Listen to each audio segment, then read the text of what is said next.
বৃন্দাকে বহুবার গোবিন্দ ডাকতে লাগলেন, ও বৃন্দা, বৃন্দা, বৃন্দা, তুমি আমাকে দেখতে পাচ্ছ না? আমি এখানে রয়েছি, ও বৃন্দা।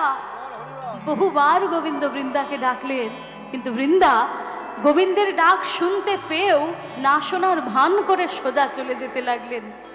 গোবিন্দ তখন বলে, ও বৃন্দা, বুঝেছি, আমার সারা গায়ে ধুলো লেগে রয়েছে বলে তুমি আমাকে চিনতে পারছো না। ও বৃন্দা, কি ভেবেছো আমি ধুলাই গড়াগড়ি দিয়েছি? না না না না, আমি ধুলাই গড় দিই নাই, ধুলাই গোড় দিনা, আমি ধুলাই গড় দিই নাই, ধুলাই গোড় দিনা, আমার বাতাসে লেগেছে ধুলো, ধুলাই গড় দিই নাই, আমার বাতাসে লেগেছে ধুলো, ধুলাই গোড় দিনা, আমার বাতাসে লেগেছে ধুলো, ধুলাই গড় দিই আমার নাই। বাতাসে লেগেছে ধুলো, ধুলাই গোড় দিনাই।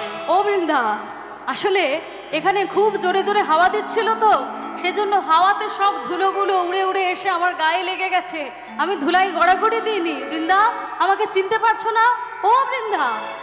বৃন্দা তখন সামনে এসে দাঁড়িয়ে বলে, ও আমাদের মাধব বলে মনে হচ্ছে তো, তা কি বলবে, কি বলছো? বলে, কেন বৃন্দা, তুমি আজকে আমাকে নিতে আসোনি এখানে? বলে, কেন, তোমাকে নিতে কেন আসবো? কি এমন হয়েছে যে তোমাকে নিয়ে যেতে হবে? আসলে আমি আজকে এখানে তোমাকে নিতে তো আসিনি। বলে, তাহলে একাকিনী অসময়ে গভীর বনের মধ্যে তুমি কি করছো? বলে, ও মাধব, বুঝতে পেরেছি, আমাকে একাকিনী অসময়ে গভীর বনের মধ্যে দেখেই তুমি নিজে মনে মনে ভেবে নিলে যে আমি তোমাকে নিতে এসেছি। না না মাধব, তা নয়।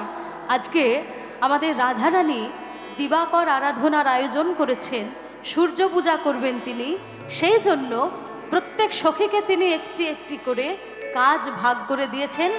আমার উপর পড়েছে বন থেকে ফুল তুলে নিয়ে যাওয়ার ভার। মাধব, আমি বনের মধ্যে ফুল তুলতে এসেছি, তোমাকে নিতে আসিনি। বলে, ও বৃন্দা, একাকিনী অসময়ে বৃন্দাবন থেকে এত দূরে এই বেতসী কুঞ্জে গভীর বনের মধ্যে তুমি ফুল তুলতে এসেছো? তার মানে তুমি এটা বলতে চাইছো যে বৃন্দাবনে কোনো ফুল পাওয়া যায় না, তাই তো? না মাধব, বৃন্দাবনে তো ফুল পাওয়া যায়। বলে, তাহলে? আজকে আমার একটি কৃষ্ণকলি ফুলের প্রয়োজন, একটি কৃষ্ণকলি ফুলের জন্য আমি এখানে এসেছি। বলে, আচ্ছা, তাহলে তুমি এটা বলতে চাইছো যে বৃন্দাবনে কোথাও কৃষ্ণকলি ফুল পাওয়া যায় না, তাই তো? বলে, না না না মাধব, বৃন্দাবনে কৃষ্ণকলি ফুলও পাওয়া যায়, কিন্তু বৃন্দাবনের যারা কৃষ্ণকলি আজকে তারা বকি খসে পড়ে আছে, বকি খসে পড়ে আছে, তারা বকি খসে পড়ে আছে, তারা বকি খসে পড়ে আছে, সে ফুলে পূজা হয় না মাধব, বকি খসে পড়ে আছে, সে ফুলে পূজা হয় না মাধব, বকি খসে পড়ে আছে, সে ফুলে পূজা হয় না মাধব, তারা বকি খসে পড়ে আছে, সে ফুলে পূজা হয় না মাধব, বকি খসে পড়ে আছে। তাই আমি অসময়ে বনে এলাম, বকি খসে পড়ে আছে, আমি অসময়ে গুনিলাম, বকি খসে পড়ে আছে, অসময়ে বনে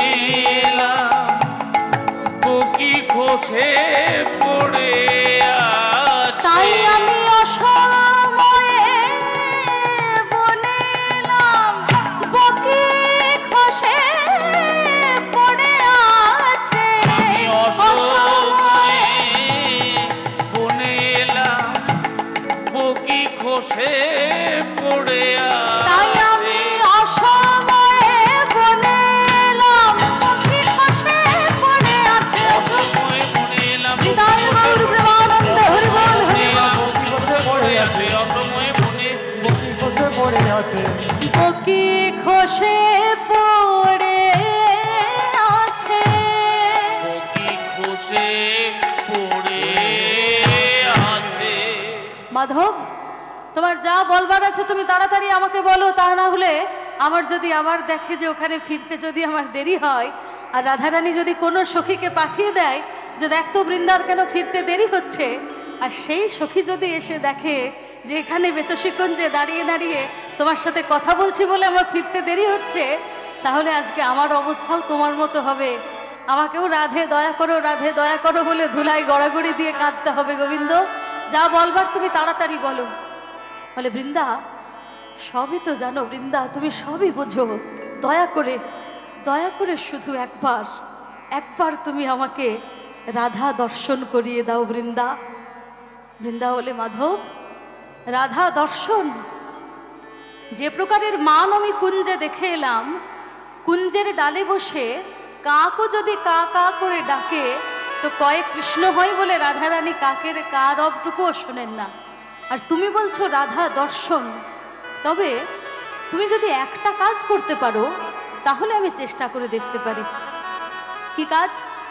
তুমি যদি তোমার ওই বেশটি পরিবর্তন করে একটি যোগী বেশে, যোগীর সাথে যদি তুমি যেতে পারো, তাহলে মানিনীর মান ভাঙলেও ভাঙতে পারে।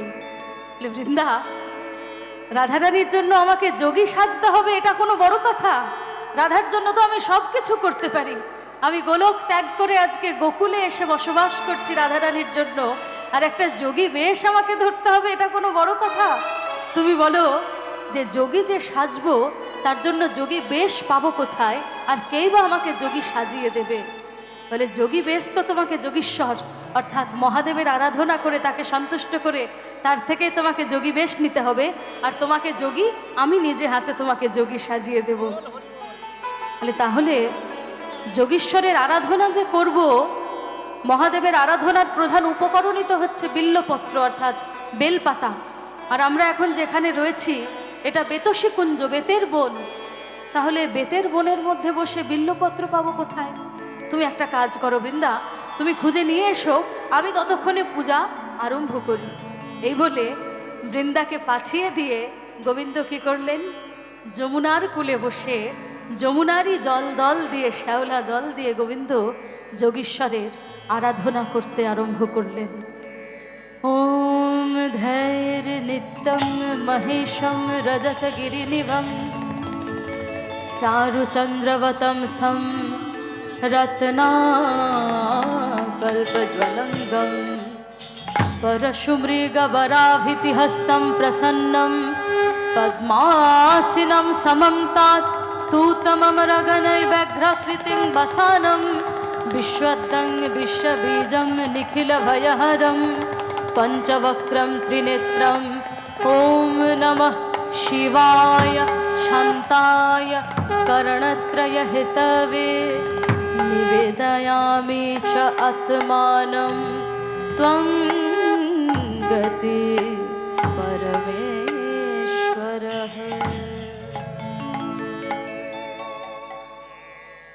যমুনার কূলে বসে যমুনারই জলদল দিয়ে গোবিন্দ যোগীশ্বরের আরাধনা করলেন। আর হরপার্বতী কৈলাসে বসে আছেন। গোবিন্দ যে পূজার অর্ঘ্য দিলেন, সেই পূজার অর্ঘ্য গিয়ে পতিত হলো হরের মস্তকে, মাথায়। যেই না হরের মাথায় সেই পূজার অর্ঘ্য পতিত হয়েছে, অমনি পার্বতী বলে উঠছে যে ঠাকুর, এ আপনার কেমন ভক্ত যে বিল্লপত্র দিয়ে পূজা যে করতে হয় এটা তো জানেই না, উপরন্তু ভক্তের অর্ঘ্য তো ভগবানের চরণে এসে পড়বে, তা না হয়ে কিনা পড়ছে আপনার মাথায়। ঠাকুর, আপনি আমাকে ক্ষমা করবেন, মার্জনা করবেন, কিন্তু আমি এটা বলতে বাধ্য হচ্ছি যে আপনার এই ভক্ত পূজা করতে জানে না। যেই না এই কথা বলেছেন, ভোলানাথ এই কথাটা শুনেই কিন্তু ভারী আনন্দ পেয়ে গেছেন। বলে বাহ বাহ বাহ বাহ বাহ, পার্বতী বড় অপূর্ব কথা বলেছো, তুমি খুব ভালো কথা বলেছো। আমার এই ভক্ত সত্যি পূজা করতে জানে না। কেন জানো? কারণ আজকে যে আমার পূজা করছে সে কোনোদিন কারো পূজা করেনি। পূজা কিভাবে দিতে হয় সেটা সে জানে না, পূজা কিভাবে নিতে হয়, কিভাবে গ্রহণ করতে হয় সেটা সে ভালো করে জানে, পূজা দিতে কিভাবে হয় সেটা সে জানে না। আজকে কে আমার পূজা করছে জানো পার্বতী? যার চরণ পাওয়ার আশায় আমি ঘর সংসার ছেড়ে শ্মশানবাসী হয়েছি, আজকে সেই আমার পূজা করছে। হর পার্বতী সে কৈলাসে বসে আছেন। বৃন্দা তখন এদিকে ফিরে এসে বলে, মাধব তোমার পূজা হয়ে গেছে? আচ্ছা ঠিক আছে, তুমি পূজা করো, আমি কৈলাসে গিয়ে তোমার জন্য বেশ নিয়ে আসি। গোবিন্দ বলে, বৃন্দা আমার তো পূজা করা হয়ে গেছে, তাহলে চলো আমিও তোমার সাথে কৈলাসে যাই বেশ আনতে, যোগী বেশ আনতে আমিও তোমার সাথে যাই। এই বলে গোবিন্দ বৃন্দার সঙ্গে চললেন কৈলাসে। হর পার্বতী কৈলাসে বসে আছেন, হর বসে আছেন কৈলাসে, আর আজকে কৈলাসে বৃন্দার সাথে প্রবেশ করছেন হরি। হর বসে আছেন কৈলাসে আর হরি প্রবেশ করছেন কৈলাসে। আর হরিকে দেখে হর আজকে আনন্দে কি করছেন? হরিকে দেখিয়া হর আগুসারি চলে, হরিকে দেখিয়া হর আগুসারি চলে, হরিকে দেখিয়া হর আগুসারি চলে, হরিকে দেখিয়া হর আগুসারি চলে। এসো বৎস বলে অমনি হরি নীল কোলে, এসো বৎস বলে অমনি হরি নীল কোলে, আর এসো বৎস বলে অমনি হরি নীল কোলে। এসো বৎস বলে অমনি হরি নীল কোলে। একবার হ্যারো রে নয়ন, রে নয়ন, হ্যারো রে নয়ন, হ্যারো রে নয়ন, হ্যারো হরির মিলন, হ্যারো রে নয়ন, হরি মিলন হ্যারো রে হ্যারো নয়ন, হরির মিলন, হ্যারো রে নয়ন। হরি মিলন হ্যারো রে একবার নয়ন, হ্যারো রে নয়ন, রে নয়ন, হ্যারো হরির মিলন, হ্যারো রে হরি নয়ন। মিলন হ্যারো। বিদায় গৌর প্রমানন্দে হরি বল, হরি বল, হরি বল। হরি অনুধ্বনি। হরে নয় বলি নীলগিরি আর রজতগিরি, হর হরির মিলন, হ্যারো রে নয়ন। গিরি আর জগৎগিরি, হর হরির মিলন হ্যারো রে নয়ন। এসো বৎস বলে অমনি হরি নীল কোলে, এসো বৎস বলে অমনি হরি নীল কোলে, আর এসো বৎস বলে অমনি হরি নীল কোলে। এসো বৎস বলে অমনি হরি নীল কোলে। যেই না হরিতে হরে মিলিত হয়েছেন, পার্বতী অন্তঃপুরে চলে গেলেন, আর যাওয়ার সময় বৃন্দাকেও সঙ্গে করে নিয়ে গেলেন। বৃন্দাকে সঙ্গে করে নিয়ে গিয়ে পার্বতী জিজ্ঞাসা করছেন যে, হ্যাঁ রে বৃন্দা, হঠাৎ এই অসময়ে তুই কৈলাসে এসেছিস, তাও আবার গোবিন্দকে সঙ্গে করে নিয়ে, বৃন্দাবনে কোনো বিপদ হয়নি তো? বলে, না না না মা, আসলে কি হয়েছে, আমাদের রাধারানী বলেছেন যে তিনি কালো রূপ দর্শন করবেন না আজকে, আজকে তিনি কালো রূপ দর্শন করবেন না, তো সেই জন্য আমি আপনার কাছে একটা যোগী বেশ নিতে এসেছি। একটা যোগী বেশ নিয়ে গিয়ে গোবিন্দকে যোগী সাজিয়ে যদি রাধা দর্শনে পাঠায়, তাহলে হয়তো রাধা দর্শন হলেও হতে পারে। পার্বতী তখন বলছে, বৃন্দা তুই কথাটা বললি বটে, কিন্তু সম্পূর্ণ কথাটা তুই বললি না, একটু ঘুরিয়ে বললি। তুই বল যে তোদের যে রাধারানী, সে তোদের গোবিন্দের সঙ্গে আজকে মান করেছেন, তাই তো? তোদের রাধারানী তোদের গোবিন্দের সঙ্গে আজকে মান করেছেন। এবার গোবিন্দ কি করবেন? যোগী সেজে গিয়ে চরণে ধরে, রাধারানীর চরণে ধরে রাধারানীর মান ভাঙাবেন আজকে, তাই তো? বলে, মা আপনি তো সবই জানেন, সবই বোঝেন, আপনি যখন বলছেন তাহলে তাই হবে। বলে, না না না, তাহলে তাই হবে বললে কথা নয়, এটা কিন্তু খুব ছোট কাজ। মেয়েরা মান করবে আর একজন পুরুষ হয়ে গিয়ে কিনা পায়ে ধরে মেয়েদের মান ভাঙাবে, এটা খুব ছোট কাজ। আর হবে নাই বা কেন? তোরা তো জাতে গোয়ালা, তোদের জাত ছোট, তোদের ঘর ছোট, আর তোদের কাজকর্মগুলো ওই জন্য সব এরকম ছোট ছোট। বৃন্দা তখন বলছে, মা আমি আপনার কাছে একটা যোগী বেশ চাইতে এলাম, আপনি তার জন্য ঘর ছোট, জাত ছোট, এতগুলো কথা বললেন, আমাকে এত ছোট করছেন। এখন আমি যদি আপনাকে একটা কথা বলি, একটা কথা বললে আপনি সেইটা সহ্য করতে পারবেন তো? রেগে যাবেন না তো? বলে, কি এমন বলবি যে আমি রেগে যাব? বলে, মা তাহলে বলি, ওই পুরুষের বুকে পদ কি তোর বড় ঘরের বড় কাজ মা পুরুষের বুকে পদ দেয়া এ কি তোর বড় ঘরে বড় কাজ মা পুরুষের বুকে পদ দেওয়া এ কি তোর বড় ঘরে বড় কাজ মা ওই পুরুষের বুকে পদ দেওয়া এ কি তোর বড় ঘরের বড় কাজ মা পুরুষের বুকে পদ দেওয়া এ কি তোর বড় ঘরে বড় কাজ মা একবার বিচার করে বল দেখি মা পদ দেওয়া ভালো না পদ ধরানো ভালো একবার বিচার করে বল দেখি মা পদ দেয়া ভালো না হরানো ভালো একবার বিচার করে বল দেখি মা পদ দেওয়া ভালো না ধরানো ভালো একবার বিচার করে বল দেখি মা পদ দেয়া ভালো না হরানো ভালো একবার বিচার করে বল দেখি মা পদ দেওয়া ভালো না ধরানো ভালো বিচার করে হৃদয় বল গৌর দেখি প্রেমানন্দ মা হরি বল। দেয়া ভালো না ধরানো বিচার করে বল দেখি মা দেয়া ভালো না ধরানো ভালো দেখি তোর বড় ঘরের বড় কাজ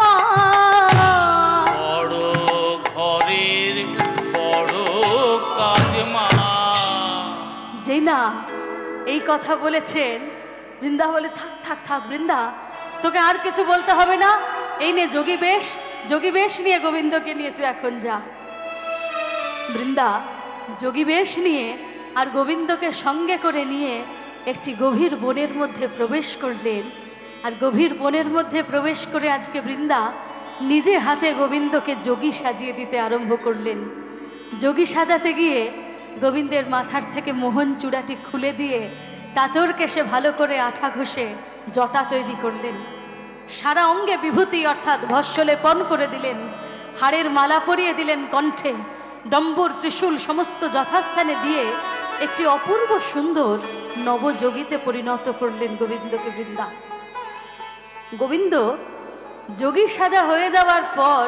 যোগী বেশে বৃন্দার সামনে দাঁড়িয়ে বৃন্দাকে জিজ্ঞাসা করছেন যে বৃন্দা দেখো তো আমি যে যোগী সেজেছি তুমি আমাকে চিনতে পারছো বৃন্দা বলে মাধব আমি তোমাকে যোগী সাজিয়ে দিলাম আর তুমি আমাকে জিজ্ঞাসা করছো যে আমি তোমাকে চিনতে পারছি কিনা শোনো মাধব মানুষের সবই পরিবর্তন হয় অনেক কিছুই পরিবর্তন হতে পারে দেশ পরিবর্তন করতে পারে মানুষ দেশ পরিবর্তন করে বিদেশে গিয়ে থাকতে পারে বেশ পরিবর্তন করতে পারে পোশাক আশাক পরিবর্তন করতে পারে অনেক কিছু পরিবর্তন হতে পারে কিন্তু একটা জিনিস কোনোদিন পরিবর্তন হয় না মানুষের কি জিনিস স্বভাব হে মাধব তোমার বাঁকা স্বভাব আর ঘুচলো না হে বাঁকা স্বভাব আর ঘুচলো না তোমার বাঁকা স্বভাব ঘুচলো না হে বাঁকা স্বভাব ঘুচলো না তোমার নয়ন বাঁকা ভঙ্গি বাঁকা ওহে বাঁকা নট বড় তোমার নয়ন হৃদয় গৌর ভঙ্গি বাঁকা ওহে বাঁকা নট বড় তোমার নয়ন বাঁকা ভঙ্গি বাঁকা ওহে বাঁকা নট বড় নয়ন বাঁকা ভঙ্গি বাঁকা ওহে বাঁকা নট তোমার নয়ন বাঁকা ভঙ্গি বাঁকা ওহে বাঁকা নট বড় নয়ন বাঁকা হরি বল, হরি বল, হরি বল। নয়ন বাঁকা ভঙ্গি বাঁকা ওহে বাঁকা নট বড় তোমার বাঁকা স্বভাব আর ঘুচলো না হে বাঁকা স্বভাব আর ঘুচলো না হে গোবিন্দের এই যে বাঁকা স্বভাব গোবিন্দের এই বাঁকা স্বভাব নিয়ে প্রচুর গান রচনা হয়েছে অনেক ভালো ভালো রচনাকার যারা গান রচনা করেন তারা প্রচুর গান রচনা করেছেন, কিন্তু একটা গান আছে যে গানটা অত্যন্ত পুরাতন একটা গান, পুরাতনী বাংলা গান যে সমস্ত হয় তার মধ্যে এই গানটা পড়ে, এবং গানটা এতই প্রাচীন পুরনো যে গানটা কার লেখা বা কার কথা কার সুর সেটা জানা যায় না। গানটা এত পুরনো গান, কিন্তু গানটার কথা এবং সুর দুটোই অপূর্ব সুন্দর। গোবিন্দের এই বাঁকা স্বভাবের পরিচয় সে গানটাতে খুব সুন্দরভাবে লেখা হচ্ছে। শ্যাম তুমি বাঁকা বাঁকা তোমার মন,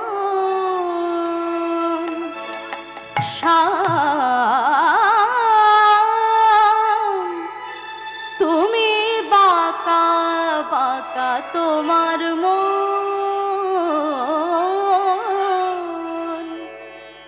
বাঁকায় বাঁকায় মিলে গেল, বাঁকায় বাঁকায় মিলে গেল মদন মোহন। শ্যাম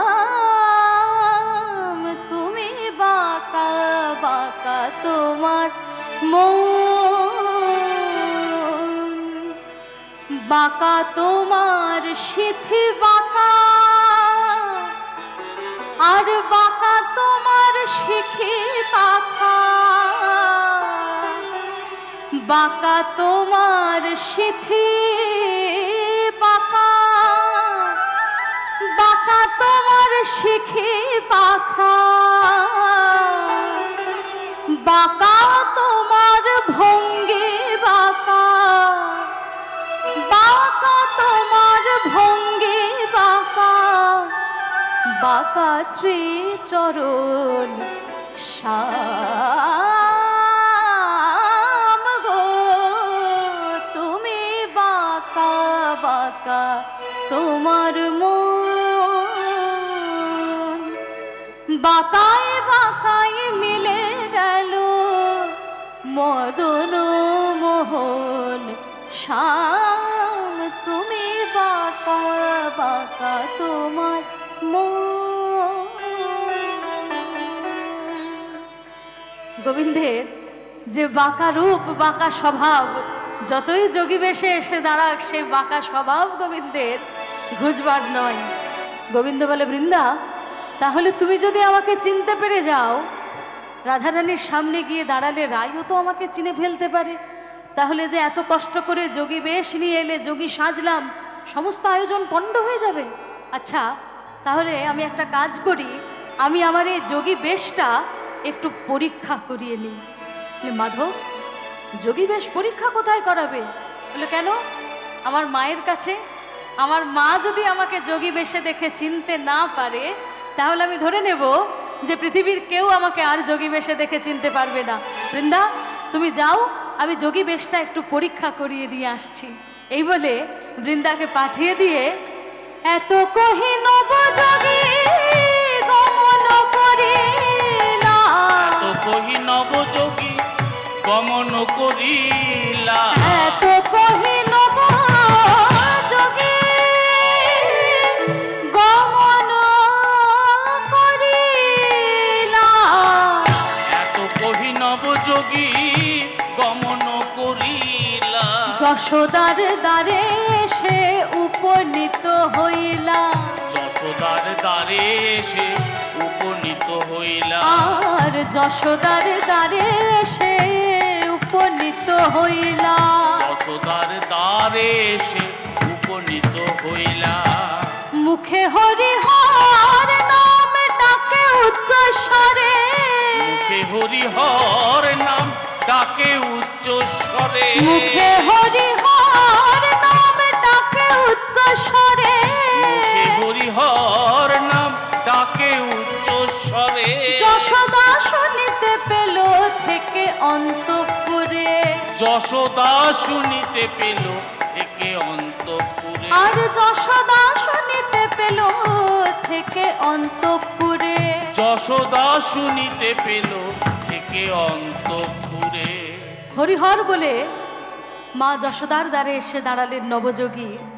আর মা যশোদা অন্তঃপুর থেকে সেই হরিহর ধ্বনি শুনতে পেয়ে বলরামের মা রোহিণীকে বলছে যে দিদি, দ্বারেকে হরিহর বলে এসে দাঁড়ালো, ওর গলাটা কিন্তু ঠিক কেমন যেন আমার গোপালের মতো শোনাচ্ছে।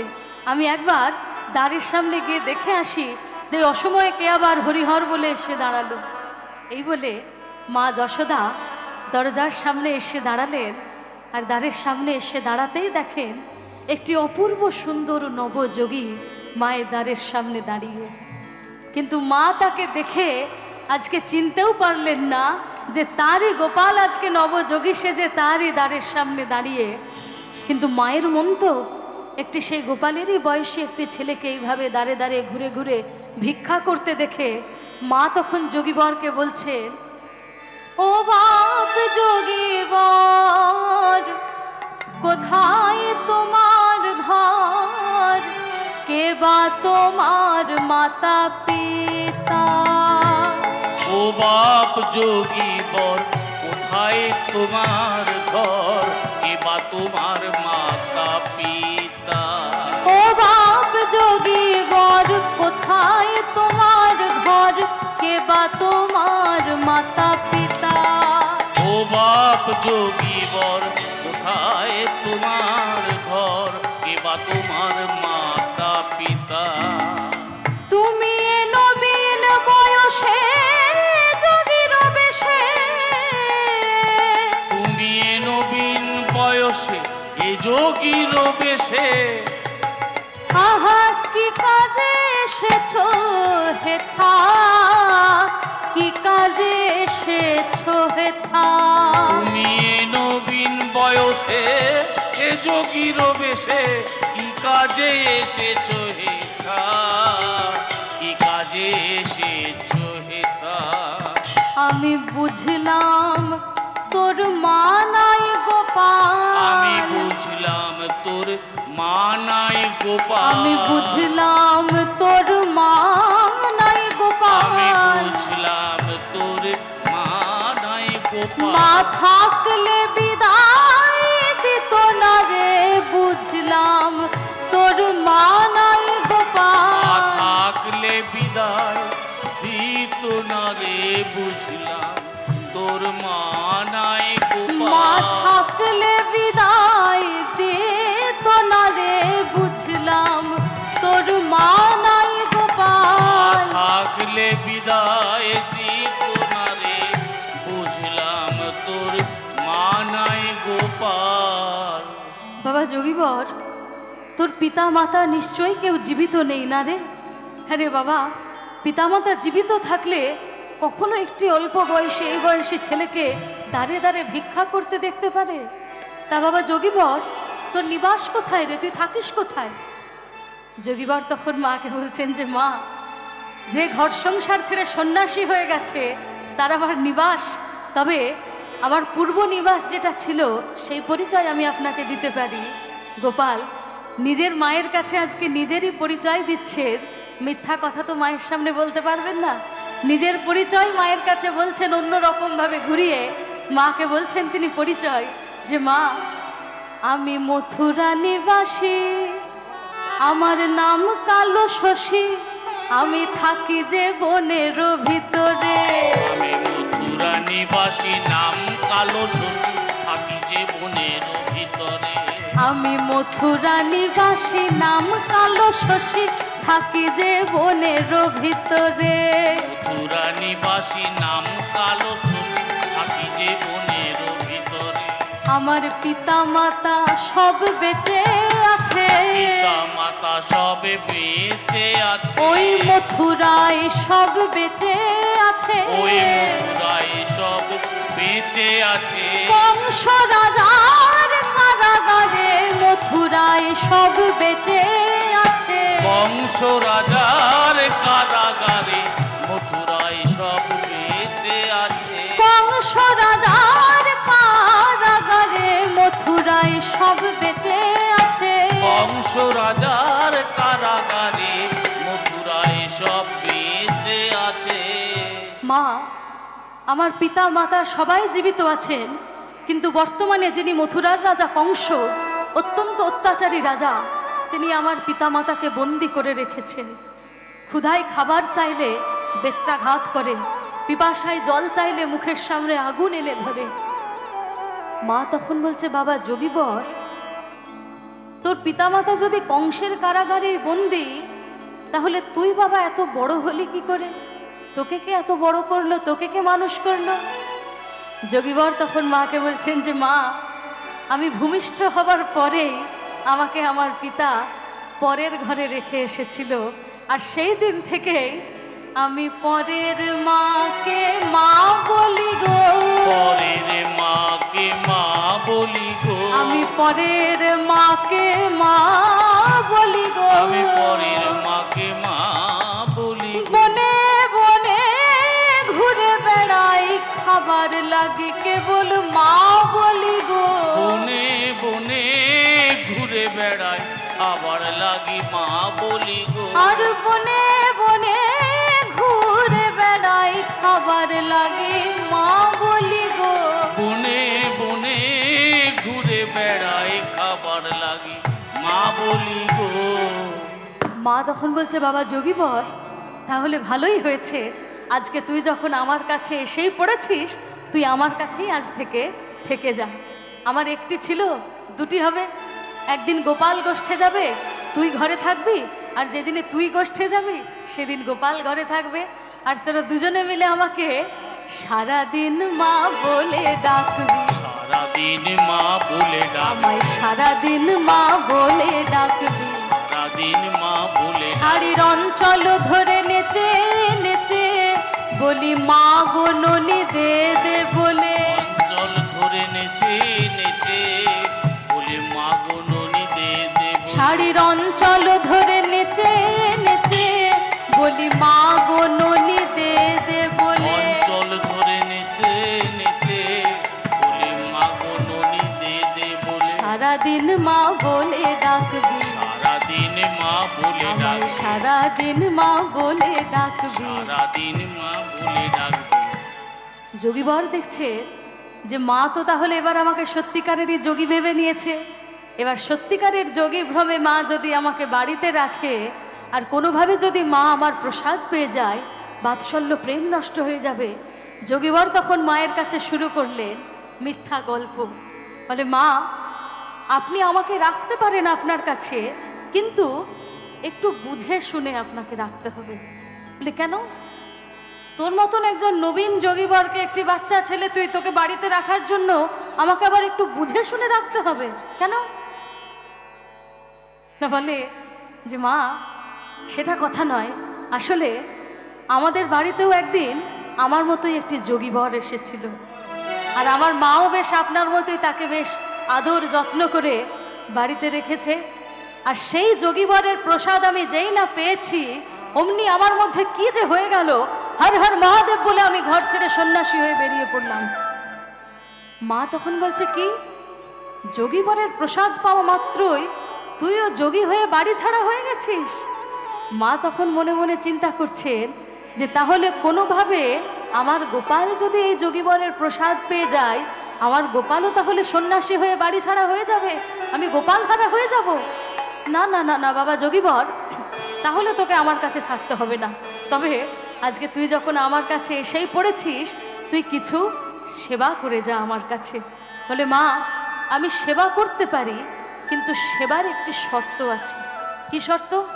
না, আমার সেবা হয়ে যাওয়ার পরে আপনাকে দেখতে হবে যে প্রসাদের পাত্রটি যমুনায় গিয়ে যেন ভাসিয়ে দেওয়া হয়। আমার প্রসাদ যেন কেউ না পায়, প্রসাদের পাত্রটি যমুনায় গিয়ে ভাসিয়ে দিতে হবে। কারণ গোবিন্দ যমুনাকে একদিন কথা দিয়েছিলেন যে তিনি যমুনাকে তার প্রসাদ দিয়ে ধন্য করবেন। আজকে এই ঘটনার মধ্যে দিয়ে যমুনাকে দেওয়া সেই কথা রাখাও হয়ে যাবে। মা তখন বলে, বাবা যোগীবর, তাই হবে, আমি প্রসাদের পাত্রটি যমুনায় ভাসিয়ে দেব। এই বলে ক্ষীর, সর, ননি, ছানা সমস্ত আয়োজন ভালো করে সাজিয়ে মা যোগীবরের সেবার আয়োজন করলেন। আর সেবা হয়ে যাওয়ার পরে পাছে গোপাল কোনোভাবে প্রসাদের একটি কণাও পেয়ে যায়, এই ভয়ে শুধু প্রসাদের পাত্রটি নয়, প্রসাদের পাত্রের চারপাশের মাটি সমেত খুঁড়ে নিয়ে মা যমুনার জলে ভাসিয়ে দিতে গেলেন। আর যেই না যমুনার জলে সেই প্রসাদের পাত্রটি মা দিলেন, অমনি যমুনা কি করলেন আজকে? যমুনা কর পেতে নিল, যমুনা কর পেতে নিল, আমার প্রাণ গোবিন্দে প্রসাদ জেনে হায় রে, যমুনা কর পেতে নিল। আমার প্রাণ গোবিন্দে প্রসাদ জেনে হায় রে, যমুনা কর পেতে নিল, আমার প্রাণ গোবিন্দে প্রসাদ জেনে হায় রে, যমুনা কর পেতে নিল। প্রাণ গোবিন্দে প্রসাদ জেনে হায় রে, যমুনা কর পেতে নিল। যেই না যমুনার জলে সেই প্রসাদের পাত্রটি মা দিয়েছেন, অমনি যমুনা নিজ দেহ ধারণ করে, নিজ মূর্তি ধারণ করে দুহাত বাড়িয়ে সেই প্রসাদ গ্রহণ করে নিল। যমুনার সেই ভাব দেখে মা অন্তঃপুরে ফিরে এসে বলরামের মা রোহিণীকে বলছেন যে দিদি, আমি ভাগ্যে সেই যোগীবরকে আজকে বাড়িতে রাখিনি, এই যোগীবরের প্রসাদের গুণ জানো? যেই না যমুনার জলে প্রসাদের পাত্রটি দিয়েছি, অমনি যমুনা নিজ মূর্তি ধারণ করে দুহাত বাড়িয়ে প্রসাদ গ্রহণ করে নিল। আজকে এই যোগীবরকে যদি আমি বাড়িতে রাখতাম, আমি আজকে সত্যিই গোপালহারা হয়ে যেতাম দিদি। ভাগ্যে সেই যোগীবরকে আমি বাড়িতে রাখিনি। বাবা যোগীবর, আর তোকে এখানে থাকতে হবে না, তুই আর কি চাস বল? বলে মা, আমি আপনার কাছে আর কিচ্ছু চাই না, আপনি শুধু আমাকে আশীর্বাদ করুন যে আজকে যে জন্য আমি যোগী সেজেছি, যে কারণে আমি যোগী ব্রত ধারণ করেছি, আমার এই যোগী ব্রত যেন সফল হয়। মা তো আর জানে না যে কে যোগী সেজেছে, কেনই বা যোগী সেজেছে, কি বা যোগী সাজের উদ্দেশ্য, কেই বা সাজিয়ে দিয়েছে। মা কিচ্ছু না জেনে শুনে যোগীবরকে আশীর্বাদ করলেন, বাবা যোগীবর, আমি তোকে আশীর্বাদ করছি, তোর যোগী ব্রত সফল হোক, সফল হোক, সফল হোক। এই বলে মায়ের আশীর্বাদ নিয়ে এত কহি নবযোগী গমন করিলা, এত কহি নবযোগী গমন করিলা, এত কহি নবযোগী গমন করিলা, এত কহি নবযোগী গমন করিলা, জটিলার দ্বারে সে উপনীত হইলা, জটিলার দ্বারে সে উপনীত হইলা, মুখে হরি হর নাম ডাকে উচ্চ স্বরে, মুখে হরি হর নাম ডাকে উচ্চ স্বরে, মুখে হরি হর নাম ডাকে উচ্চ স্বরে, মুখে হরি হর নাম ডাকে উচ্চ স্বরে, জটিলা শুনিতে পেল থেকে অন্তঃপুরে, মুখে হরি হর নাম ডাকে উচ্চ স্বরে, জটিলা শুনিতে পেল থেকে অন্তঃপুরে। হরিহর বলে জটিলার দ্বারে এসে দাঁড়ালেন নবযোগী। জটিলা অন্তঃপুর থেকে সেই হরিহর ধ্বনি শুনতে পেয়ে মেয়ে কুটিলাকে বলছেন যে কুটিলা, দেখ তো দ্বারে একজন যোগীবর এসে দাঁড়িয়েছে বলে মনে হচ্ছে, যা তুই সেবার আয়োজন দিয়ায়।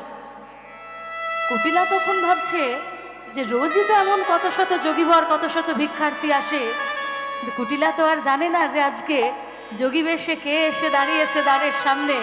কুটিলা রোজকার মতো একটি ভিক্ষার পাত্র সাজিয়ে নিয়ে গিয়ে বলে, বাবা যোগীবর ভিক্ষা গ্রহণ করো।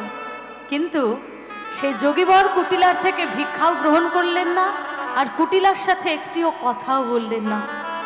যোগীবরের এই ভাব দেখে কুটিলা আবার অন্তঃপুরে ফিরে এসে মা জটিলাকে বলছেন যে, মা আমি যোগীবরের সেবার আয়োজন করলাম, সেবার আয়োজন নিয়ে গেলাম, কিন্তু যোগীবর আমার থেকে সেই সেবা গ্রহণও করলেন না, আর একটিও কথাও বললেন না।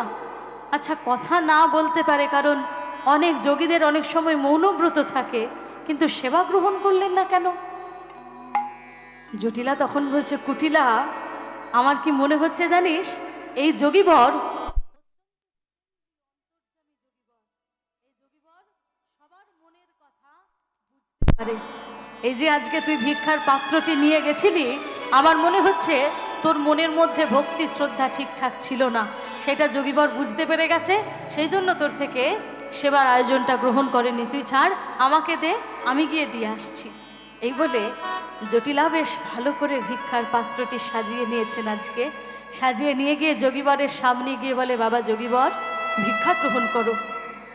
যোগীবর তখন জটিলাকে বলছেন যে, মা আপনি আমাকে ক্ষমা করবেন, কিন্তু আমি তো যেমন তেমন রমণীর হাতে ভিক্ষা গ্রহণ করতে পারবো না। যেই না এই কথা বলেছেন, জটিলা বলে, কি যেমন তেমন রমণী? হ্যাঁ রে, তুই জানিস আমি কে? তুই চিনিস আমাকে? বলে, মা আপনি রেগে যাবেন না, আসলে আমার একটা যোগী ব্রত আছে যে আমি যদি পতিব্রতা সতী রমণী ছাড়া অন্য কোনো রমণীর হাতে ভিক্ষা গ্রহণ করি, তাহলে আমার যোগী ব্রত নষ্ট হয়ে যাবে। জটিলা তখন বলছে, হ্যাঁ রে বাবা যোগীবর, তুই চিনিস আমাকে? তুই জানিস আমি কে? আমি জটিলা। এই সমগ্র বৃন্দাবনে আমার মতন পতিব্রতা সতী রমণী আছে কজন? বলে, না মা, আসলে আমি শুনেছি যে আপনার পুত্রবধূ শ্রীমতী রাধারানীর মতো পতিব্রতা সতী রমণী নাকি বৃন্দাবনে আর দ্বিতীয় কেউ নেই। তো আপনি যদি তাঁর হাত দিয়ে সেবার আয়োজন পাঠিয়ে দেন, তাহলে আমি গ্রহণ করতে পারি। এই কথাটা শুনে কিন্তু জটিলার মনে ভারী আনন্দ হয়েছে, কারণ রাধারানীকে সবাই কলঙ্কিনী রাধা নামেই জানে। সমগ্র বৃন্দাবনে তিনি কৃষ্ণ কলঙ্কিনী রাধা নামেই পরিচিতা। আজ আবার কোথা থেকে একজন যোগীবর এসে বলছেন অতি পতিব্রতা সতী রমণী শ্রীমতী রাধারানী। এই কথাটা শুনে জটিলা অত্যন্ত আনন্দিত হয়ে অন্তঃপুরে গিয়ে বলে, রাই ও রাই, দাঁড়িয়ে একজন যোগীবর এসে দাঁড়িয়েছে, সে আবার তোর হাতে ছাড়া ভিক্ষা গ্রহণ করবে না। তুই ছাড়, তুই আমাকে দে, আমি গিয়ে সেবার আয়োজন দিয়ে আসি। রাই, সেবার আয়োজন দিয়ে আয় তুই। কিন্তু রাধারানী সে যোগী ভিক্ষার কথা শুনে ভয় পেয়ে গেছেন। রাধারানীর মনে পড়ে গেছে সেই ত্রেতা যুগের কথা।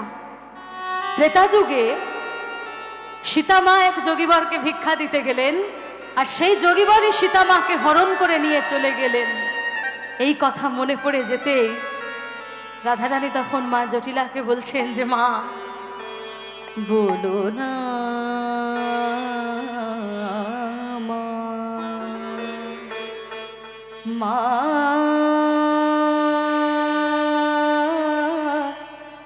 মা বলো না মা, যোগী ভিক্ষার কথা বলো না মা, যোগী ভিক্ষার কথা বলো না মা, যোগী ভিক্ষার কথা বলো না মা। সে যোগীতে সীতা হরে না জানিয়ে যোগী আবার, না জানিয়ে যোগী আবার কি না হরে বলো না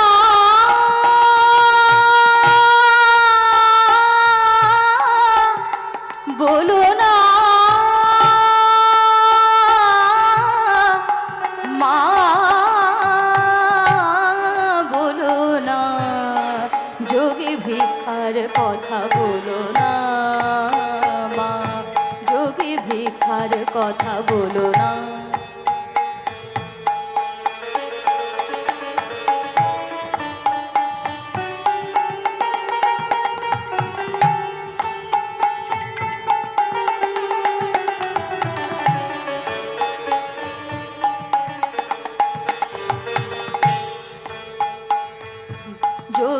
ভিক্ষার কথা বলো না মা, যোগী ভিক্ষার কথা বলো না।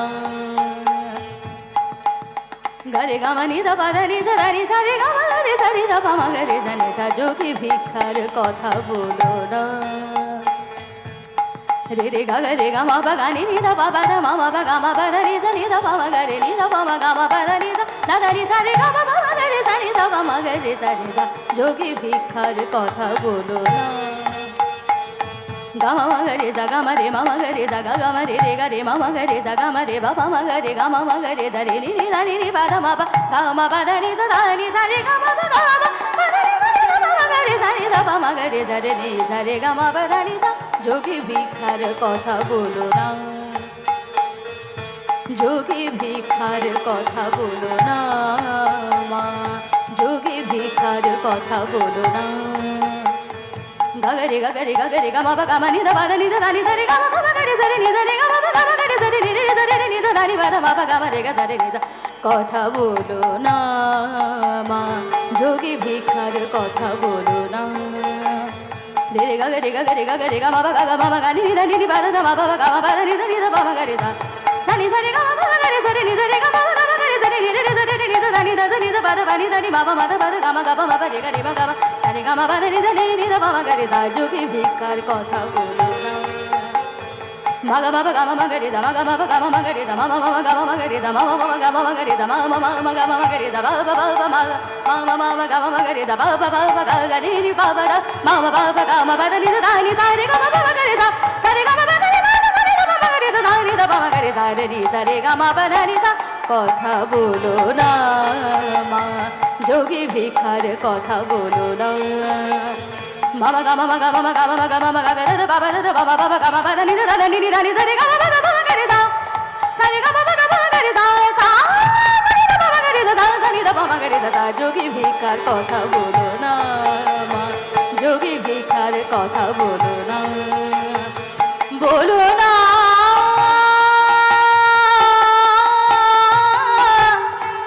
মা,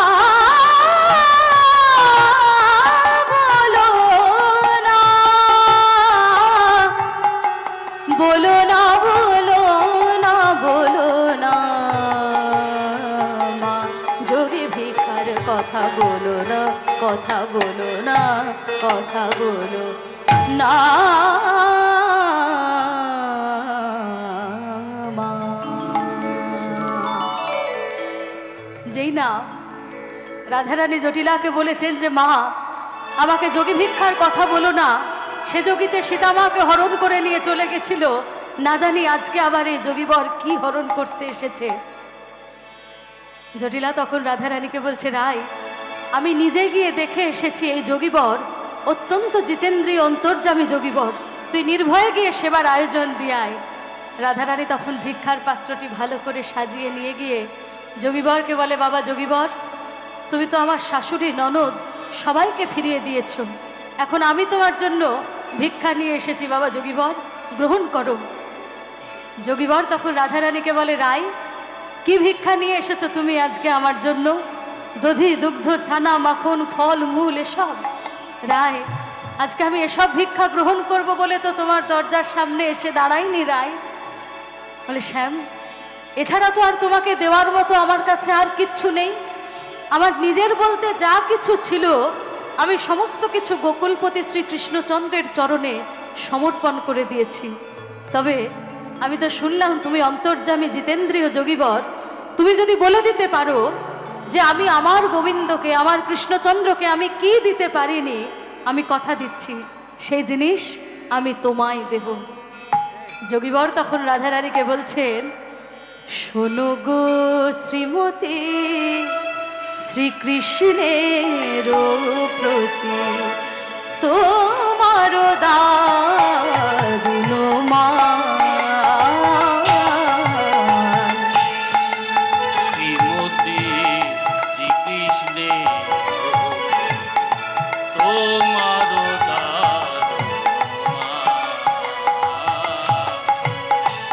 শ্যামের লাগিয়া চাহিতে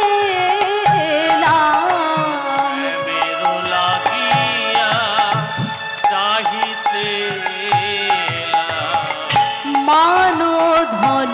করদান শোনো গো শ্রীমতী কৃষ্ণের প্রতি তোমার দারুণ মান। শ্রীমতী শ্রীকৃষ্ণে তোমার নন্দেরও নন্দন প্রতি করিয়াছ মান, সেই মান ও ধন এবে করো মোরে দান।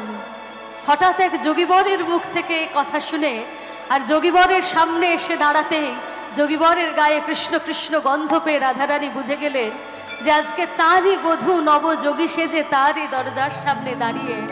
বধূকে সামনে পেয়ে রাধারানী লাজ লজ্জা মান অভিমান শাশুড়ি ননদ সমস্ত কিছু ভুলে গিয়ে হাতের ভিক্ষার পাত্রটি ফেলে দিয়ে দুবাহু দিয়ে বধূকে বক্ষে জড়িয়ে বলছেন, বধূ হে আমি আর কে ছাড়িয়া দেব, আমি আর কি ছাড়িয়া দেব, আমি আর কে ছাড়িয়া দেব, আমি আর কি ছাড়িয়া দেব। আমার বুক চিরিয়া যেখানে পরাণ সেখানে তোমারে থব, সেখানে তোমারে থব। আমারে বুক চিরিয়া যেখানে পরাণ সেখানে তোমারে থব, সেখানে তোমারে থব। তুমি নয়ন অঞ্জন অঙ্গের ভূষণ, তুমি হে কালিয়া চাঁদা। তুমি নয়ন অঞ্জন অঙ্গের ভূষণ, তুমি হে কালিয়া চাঁদা। আর জ্ঞান দাস কহে তোমার পীড়িতে, পরাণে পরানো বাধা, পরাণে পরাণ বাধা। আর জ্ঞান দাস কহে দোহার পীড়িতি, পরাণে পরানো বাধা, পরাণে পরানো বাধা। রাধা গোবিন্দের যত সখীরা রাধা গোবিন্দকে জটিলা মন্দির থেকে নিকুঞ্জ মন্দিরে নিয়ে এলেন। দোহার বদনে দধিদুগ্ধ ছানা মাখন দিয়ে সেবা করে সেই প্রসাদ যত সখীরা ভাগ করে নিলেন। আর সখীরা বলছেন, আজ রাধা গোবিন্দ হইল যুগল,